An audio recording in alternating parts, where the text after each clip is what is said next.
একটা কোর্স করতে যখন দেশের বাইরে ছিলাম তখন রবিন নামের এক বাংলাদেশি ভাইয়ের সাথে রুম শেয়ার করে থাকতাম। একদিন রুমে এসে দেখি উনি লাগেজ গোছাচ্ছেন। আমি হেসে বললাম, দেশে যাবেন দেখে ভাই তো দেখি মহা খুশি। রবিন ভাই লাগেজের চেনটা লাগিয়ে হাসি মুখে বলল, ভাই 8 বছর পর দেশে যাচ্ছি, মনে তো আনন্দ হবেই। ছোট বোনটাকে এতটুকু দেখে এসেছিলাম, আর এখন তারই বিয়ে হয়ে যাচ্ছে। ছোট বোনটা যখন আমাকে দেখবে খুশিতে যে কি করবে এটা ভেবেই চোখে পানি এসে যাচ্ছে। রবিন ভাই হাসি মুখে কথাগুলো বলছিল, অথচ আনন্দে ওনার চোখ জল জল করছিল। এমন সময় রবিন ভাইয়ের বাবা ওনার কাছে ফোন করে জানতে চাই, কিরে শুনলাম তুই নাকি দেশে আসবি? রবিন ভাই হাসি মুখে ওনার বাবাকে জানালো, হ্যাঁ বাবা আসবো, ছোট বোনের বিয়ে, বড় ভাই কি না আসে পারে? অপর প্রান্ত থেকে ওনার বাবা বললেন, তোর শুধু শুধু এত টাকা খরচ করে আসতে হবে না, বিয়ে ঘরোয়া পরিবেশে হবে। তাছাড়া নতুন জমি কিনেছি, টাকা পয়সার একটা বিষয় আছে না, তাই আসার দরকার নেই। বাবার সাথে কথা বলা শেষে রবিন ভাই ছোট বোনকে জিজ্ঞেস করলো, কি রে তুইও কি চাস আমি তোর বিয়েতে না আসি?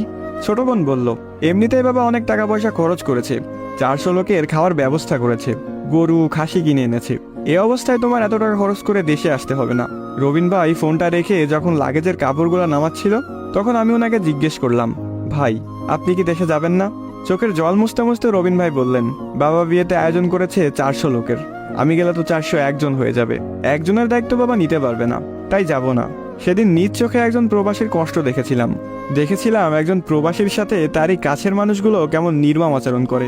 প্রতিদিন কাজ শেষ করে রবিন ভাই তার ছোট ভাইকে ফোন করে বলতো বাড়ির চারপাশটা একটু ভিডিও করে পাঠাতে, কিন্তু ছোট ভাই বিরক্ত হয়ে ফোন রেখে দিত। অথচ সেই ছোট ভাইকে কয়েকদিন আগে রবিন ভাই বাইক কেনার জন্য টাকা পাঠিয়েছে। আমি যখন নতুন আইফোন কিনলাম তখন উনি আইফোন হাতে নিয়ে বললেন, এটাই তাহলে আইফোন যার জন্য মানুষ এত পাগল? আমি বললাম, আপনিও তো একটা আইফোন কিনতে পারেন, কি একটা ফোন ব্যবহার করেন যা অর্ধেক ভাঙা। উনি হেসে বললেন, কিনবো একটা আইফোন ছোট বোনের জামাইয়ের জন্য। আমি ওনার দিকে তাকিয়ে মনে মনে ভাবতে লাগলাম, সব প্রবাসীরাই কি এমন হয় যে নিজের জন্য একটুও ভাবে না?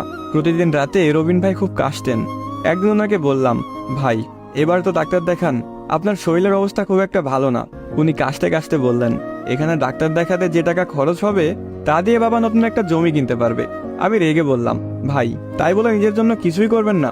উনি হেসে বললেন, কয়েকদিন পর ডাক্তার দেখাবো, আসলে ছোট ভাইটাকে নতুন ভার্সিটিতে ভর্তি করাতে হবে, তার জন্য আলাদা টাকা পাঠাতে হবে। এই অসুস্থতার কারণে রবিন ভাই একদিন হুট করেই পরপারে পাড়ি জমায়।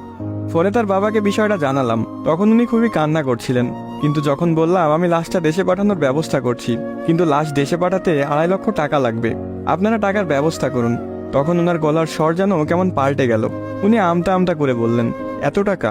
যে ছেলে জীবিত থাকতেই দেশে আসতে পারলো না তার লাশ দেশে এনে কি করব?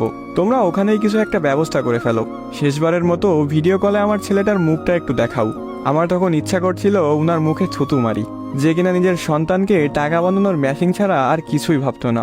ছোট ভাইকে যখন ফোন করে বললাম, তোমার ভাই তো তোমার জন্য কত কিছু করেছে, তুমি না হয় লাশটা দেশে নিয়ে যাওয়ার ব্যবস্থা করো, ছোট ভাই তখন উত্তর দিল, ভাই নাকি তার জন্য কিছুই করেনি। এরকম উত্তর ছোট বোনও দিল, অথচ এই ভাই বোনের সকল শখ আহ্লাদ বড় ভাই বিদেশে কামলা খেটে পূরণ করেছে, আর ভাই নাকি তাদের জন্য কিছুই করেনি। চোখের সামনে একটা লাশ পড়ে আছে, অথচ আমার মনে হচ্ছে এটা কোনো মানুষের লাশ নয়, এটা একটা টাকা কামানোর মেশিন, যেটা এখন অচল হয়ে গেছে। অনেক প্রবাসী আছেন যারা বছরের পর বছর দেশের বাইরে কাটানোর পরেও তাদের পরিবার চায় না মানুষটা দেশে ফিরে আসুক। এক সময় যে মানুষটা অমানবিক পরিশ্রম করতে করতে মারা গেল, মৃতদেহ পরিবার দেশে আনতে চায় না, টাকা খরচ হবে বলে, অথচ মানুষটা পরিবারের জন্য আমৃত্যু কষ্ট করে গেছে। টাকার কাছে মানুষ সত্যিই অসহায়, টাকার কাছে মানুষ মনুষ্যত্ব হারায়, মানবিকতা হারায় বিবেকবোধ। ধন্যবাদ সবাইকে।